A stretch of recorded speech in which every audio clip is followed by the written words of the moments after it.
Entitled Aunt Karen would rather get sued than pay for a Barbie doll. I'm 20 years old and have a Barbie doll collection. I've been collecting them for my entire life. I have over 30 limited collectible dolls, all still in the box in perfect condition. They're on display in my room. My parents invite my little cousins over quite a bit, and of course, they come in my room sometimes to look at the dolls. I don't mind. They know to look and not touch. One of my 12-year-old cousins, Anna, seemed particularly interested in my dolls. She was asking me which ones were my favorites, which were the most valuable, which I had the longest, and so on. I was showing her my favorite, a 2001 Midnight Tuxedo Barbie that I got as a child. It's worth about $500. I cannot stress enough, it is my favorite doll. After I finished telling her about it, we left my room and we all went downstairs to chill. After a while, I noticed all my cousins were playing, except for Anna, who had disappeared at some point. I didn't think much of it, I just thought she was in the bathroom or playing outside. But after about 15 minutes, I got suspicious and went upstairs to my room. There was Anna playing with my $500 Barbie doll. She not only opened it, but completely destroyed the box in the process. My heart dropped. I lost it. I screamed at her and told her she was never allowed in my room again. She started crying and saying she didn't know she couldn't play with it. But that's a lie. I always tell my cousins to look and not touch. It also felt suspicious that she opened the one doll I told her was most important to me. When my aunt came to pick my cousins up, Anna ran to her, saying I yelled at her for playing with my toys, and banned her from my room. My aunt was furious with me, and demanded that I apologize to Anna. I refused, and told my aunt that she owed me a new doll. My aunt told me no doll should be worth $500, and said she will not replace it. My family is divided over this. Some are on my side, but some say that I can't expect my aunt to pay $500 for another doll. So, am I the jerk? This original poster later said in an update and in the comments that she plans on taking Aunt Karen to small claims court. Not just because her aunt refuses to pay, but because she looked into it and found out the doll isn't actually worth $500. It's worth nearly twice as much. Maybe Karen has a point that no doll should be worth that much, but that's not the point. If I break something in a store, I don't just owe them whatever I think the item is worth, especially when I broke it on purpose after explicitly being told not to. Unlike most of the commenters, I'm not convinced the cousin was actually being malicious here. She was a girl playing with a Barbie. But the consequences of our actions don't always have anything to do with our intentions. This little girl needs to learn that, and apparently so does her stubborn Karen of a mother. Either way, this OP is definitely not the jerk. Entitled sister tried to force me to babysit, so I called the police. I'm the third born in a 4-kid family. Me, along with my younger brother by 1 year, are child-free, as we're not exactly big fans of kids, and get annoyed by them easily. My sister has 2 kids, a 5-year-old daughter and 3-year-old son. They're all right, but their constant screaming and crying gets on my nerves. They're also very spoiled and don't like the word no. I've said many times that I'm not good with kids and don't really want to look after any, as I get annoyed by them easily. But I just get shrugged off. My sister found that trend on TikTok where parents leave their kids outside of a family member's house, knock on the door, get in the car, and only leave when the door opens. She finds it funny, while I don't. I think it's inconsiderate and also dangerous. My sister laughed at me and said, "Maybe I'll do this to you." I told her not to because I wouldn't answer the door, even if I was inside. She told me she'll just leave the kids there and I'll be forced to look after them. I told her that I still wouldn't open the door and would call the police on her. She just laughed it off. I had the weekend off from work and planned to enjoy it by relaxing in my apartment, where I turned my second bedroom into an art studio. I planned to do some art pieces and work on my story. I woke up on Saturday morning quite early and enjoying the peace and quiet, until I got a knock at my door. I have a camera outside of my door just in case something bad happens. There's an app for the camera on my phone. I checked the app and saw that it was my sister's kids. I knew that she was trying to pull that stupid TikTok trend and got angry. But I kept to my word like I told her before and didn't answer the door. More knocks came, and my sister tried to call me. When I didn't answer, she kept texting me to open the door. I texted her to get the kids and leave, as I had already told her that I wouldn't look after them, and she knew that I wanted the weekend to myself. She just kept texting me to open the door. I don't know why she waited this long, but 20 minutes went by before she texted me that she was leaving, telling me to open my door and babysit her kids. I texted her back that if she didn't come back right now, then I'm calling the police. I got no answer from her and called the police. 2 officers came to my house, while another 2 tracked down my sister and made her drive to my place. She stomped out of her car, screaming at me for what a horrible sister I am, saying it's no wonder that I'm single and that I'll perish alone. She finally gets her kids back into her car and drives off, with the police following after. Meanwhile, I get back to my weekend off. My sister screamed to our family about what I had done, and there have been mixed reviews. Some are saying that I was entitled to have my time off by myself, and others are saying that she's a mother and deserves a break every now and then. Am I the jerk for not opening the door to my sister's kids? When people get pulled over, they like to joke that the cops must not have anything better to do. They actually have plenty of better things to do, like resolving disputes between 2 selfish, immature sisters. In fact, the only mature people in this family might be the kids, who were able to wait patiently for 20 minutes at the ages of 3 and 5. Everyone's the jerk here. The mother clearly wasn't filming a TikTok. That trend is all about the family's reaction, and she drove off before she could see that. This was just about trying to get a free babysitter. Her family's right that she deserves a break now and then, but in that case, she should hire childcare or find a family member who doesn't hate kids. And OP's not really that mature either. It's not her fault the kids were on her porch, but she still played her own hand in leaving them out there for 20 minutes.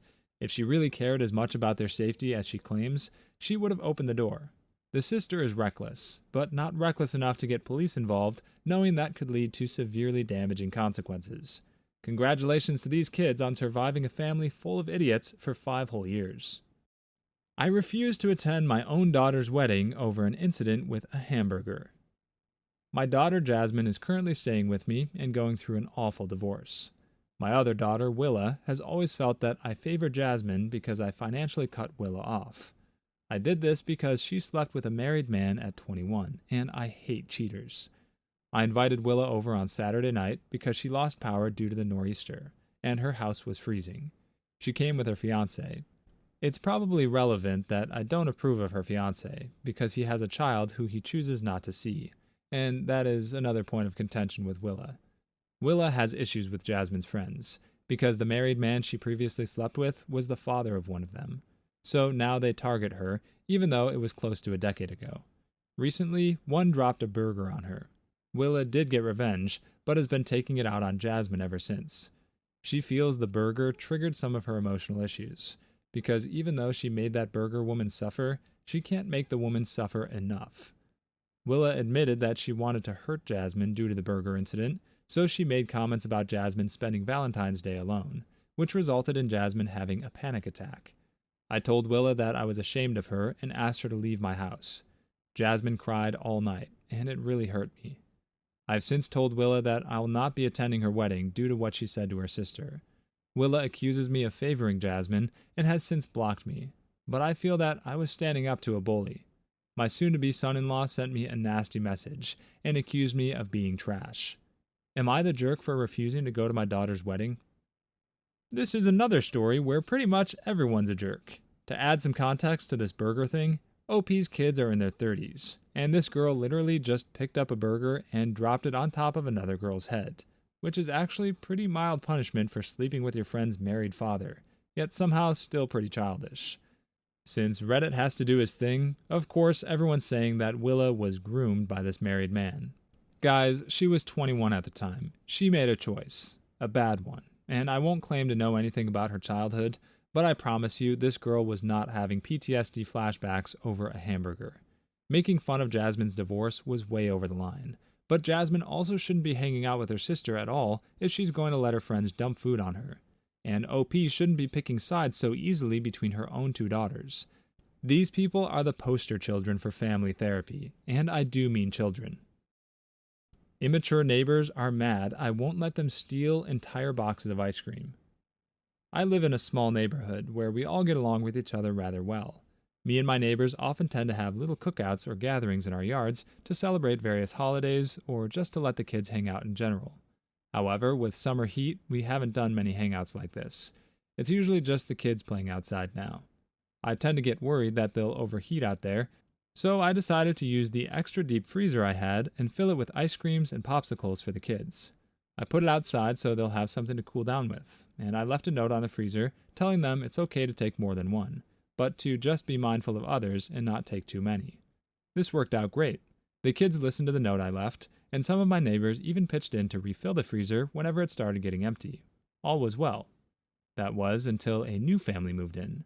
Their kids would always take way too much, sometimes even taking whole boxes of popsicles or one too many ice creams. Even the parents would come and snatch a few. I went to their door and told them that they had to slow down because it was getting to the point where the freezer would run out too fast, and the other kids would be left with none. They said they understood and that they would tell their kids to slow down. I went home after that. Lo and behold, there the parents are the next day about to take multiple boxes of ice cream. I went outside and stopped them, telling them to put them back. They complained about it for a while, but eventually put them back. I was beyond annoyed with this, and I wanted to find a way to work around this situation.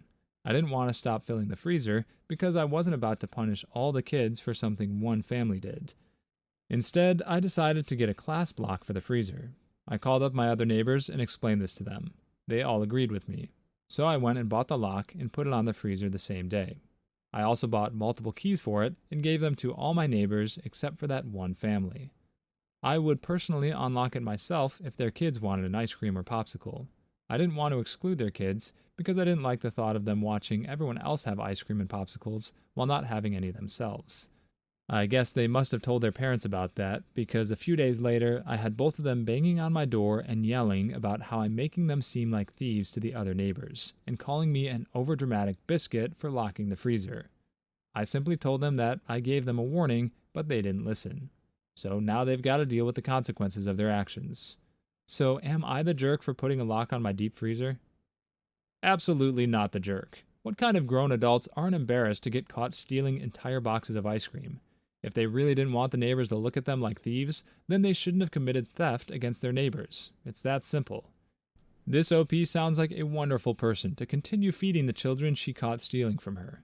Little kids aren't always going to make the right choices, but it's possible to teach them about consequences without being overly harsh. Hopefully, OP managed to do just that. The only question is whether it'll make enough of a difference to keep their parents' influence from ruining whatever goodness they still have left in their tiny little hearts. My brother-in-law's grief is annoying, so I just started leaving him outside. Me and my sister were very close. She passed away from cancer 3 months ago, leaving her husband, my brother-in-law, behind. She also left behind her 2 children, my 3-year-old niece and 5-year-old nephew. About 2 weeks ago, my brother-in-law started coming over to my home at around 11 a.m. in the morning. We'd greet each other, I'd ask how he's doing, and all his answers were short. He'd sit on the couch in the living room and just stare, like he's waiting for somebody. I'd ask if he needs anything, and all he'd ask for is a glass of water. I try to open up a dialogue and ask about the kids, but he just refuses to engage. It feels so awkward that I have to step out and go into the kitchen or upstairs. I watch him from a distance, and all he does is drink from his glass, then look around or glance ahead. It's become annoying to an extent. I started feeling uncomfortable, and my work keeps getting interrupted because I have to wait like 3 hours before he finally leaves. I tried to ask him what and why he was doing this, and he'd quickly change the subject or not answer me at all. I decided I no longer want to open the door for him and let him in, as horrible as it sounds. But really, he and I have never been close, nor have any interests in common, so this is pretty puzzling. He came over on Friday. I looked through the peephole and saw him standing outside. I didn't make a sound. I just stepped away from the door, leaving him ringing the bell until he left. The next time he came over, I did the same thing. This time, he tried to call my phone. But my phone was upstairs and I didn't call back, so he left. The day after that, he comes over again. I still don't let him in. He rings the bell, then leaves. The day after that, he rings the bell while I was upstairs, but I don't even bother going near the door to get a look this time. My phone starts ringing, but I ignore him and go about my work. Then I receive a call from Mom, yelling at me and asking why I didn't open the door for my brother-in-law when he came over to drop the kids off, since he had an emergency. Apparently, his dad passed, and now he couldn't see him one more time. I was in utter shock. She then berated me, saying I did this on purpose, since my brother-in-law complained about how I kept refusing to open the door for him previously. I explained to her why I did that, but she shamed me and called me cruel to treat my sister's husband so abhorrently and turn him away when he asked for help. It's been pretty bad between us. The family thinks I'm selfish and cruel for what I did. Am I the jerk? No, there are no jerks here. It can be really hard when two people share a loss but grieve in different ways. This OP is trying to move on with her life, while her brother-in-law probably feels weird in his own home now that there's one less voice filling its halls. This really wasn't the way she should have handled it, but it was a touchy situation, and she probably thought she had addressed it when she asked why he kept coming over. But she should have been more direct than that. Likewise, her brother-in-law is right to feel hurt right now, but if he really had an emergency, he should have said so in a text or voicemail. It's weird that he didn't. I won't go as far as some of the commenters who are accusing him of faking his dad's passing, because that's a horrible thing to just assume. But if his dad did pass, then he's using it to gain sympathy in a way that's really not okay. Both parties in this case have a lot to learn about dealing with their own grief without stepping on the grief of others, and most of that needs to come from better communication, which can really be tough under these types of circumstances. How would you handle this situation? Leave us a comment below and let us know what you'd do in OP's shoes. Click one of the videos on screen right now.